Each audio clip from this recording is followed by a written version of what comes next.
Okay, what's up guys? So I'm gonna do a quick little video on this. Like I was saying earlier, if you watched my subframe rigid collar for the rear, I'm not gonna go into a lot of example of what this does because there's a lot out there now, and I kind of briefly explained on my rear. So if you're interested, go watch the rear subframe kit. But I'm gonna kind of show you what's in the front and how to install. It's pretty much the same thing for the rear for us Prelude guys because it's just 4 subframe bolts on the front and the rear. So first of all, in the package, you're going to get your spoon grease, which is funny because it's made in USA. You see it there. And you're going to get a collar that says rigid, or a sticker, I believe, that says rigid, if I found out on there. You're going to get instructions in Japanese and in English. This works for the Prelude, the Accord, and the Odyssey apparently on the front end. I'm not positive on the rear. I think it's just Prelude on the rear. That's going to tell you your 4 mounting points. That's going to tell you how it sits in with the bolt. That's the bolt going up into the frame. So you want to put the collar piece that faces down, the longer part, into the subframe. Top goes up into the frame piece. So then, of course, these are going to go around the top part of the bolt that you're going to see exposed to the bottom. So you're going to want to grease up your bolt. I'll show you one. Let me pop one out here. I'll pop one out of each. And how this is going to go for these is this. This is not the actual subframe bolt. This is a different one, but I'm going to use it as an example. It is going to go in, it is going to go in like that. And then this piece is actually going to go on the top there. So you see how it has that basically sunken in part for the collar. That's how it is explained on here and how to put them on here. I saw one guy that said he put them in backwards, had to pull them out and try to use them. These are supposed to not be reusable. I am hoping that if you're careful with them, you are, just like Honda for everything says to never reuse just about every bolt on your car. Honestly, I know I'm joking, being exaggerated, but there is some, and you can reuse them. In a perfect world, absolutely. Would you, if you had the money and the budget to constantly buy new ones or to even be available to find them anymore?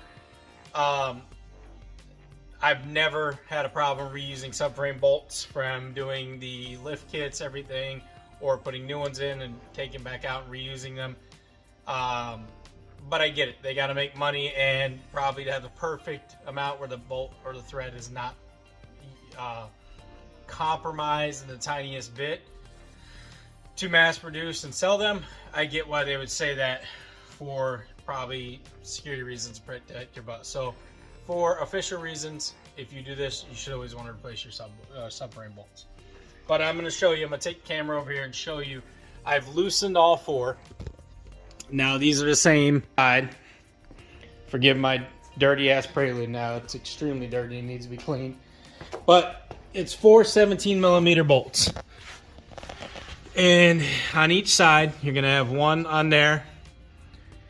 And then one behind the outer tie rod. One in front of the inner tie rod. Behind the inner tie rod. You're going to want to loosen them, all 4. I did them in a star pattern. You want to loosen them, and then you want to let the subframe kind of fall a little. And what it's going to do is it's going to give you, well, at least each time I did it, here, just try it a few times to check. It made it easier to make a gap, if you can see here, in the passenger side. So what I'm going to do is install these on the passenger side, and then I'm going to slowly crank up a little on the passenger side, not fully tighten, till it drops down the driver's side. That should drop down the driver's side. I should be able to get all 4 in, and then I will tighten them in the star pattern again, torque them down. So I will let you know how that goes. I'm not going to install it because I can't really hold the camera underneath the car. In my position that I have right now, I don't have a camera arm that will hold it steady enough, so I will come back and show you. So the left side is going to be much easier in my opinion. So I got it on there now. You can see it. You want to make sure you definitely grease those very good. They say to grease them heavily, and make sure you get a lot of anti-seize on there. I gotta wipe some of that down that's on there, but you can see, let me get in there. Right there, my axle's kind of in the way because I have it zip tied up right now while I'm doing some work. Let's see if you can see right in there. See it? So, left side, you're gonna want to do a star pattern again, and you're gonna want to slowly, basically tighten up about 1/4 of a way each bolt as you go to subframe, as you're tightening the subframe back up. Hold on here. There we go, focused. Okay, so you can see the bottom here. Why the driver's side is be a little bit more challenging is because this lip here with the subframe, you don't have as much space. So what you're gonna have to do, if you look up in there, you're gonna have to get a pry bar right up in here and pry it very easily. And the subframe on each side, it's hard to see. See that little nub? Has these little nubs that help you get it in place. You're gonna wanna make sure that these nubs pop out. And it's gonna kind of shift back, which is kind of a pain in the ass. So, driver's side gave me more of a challenge, but it wasn't that bad.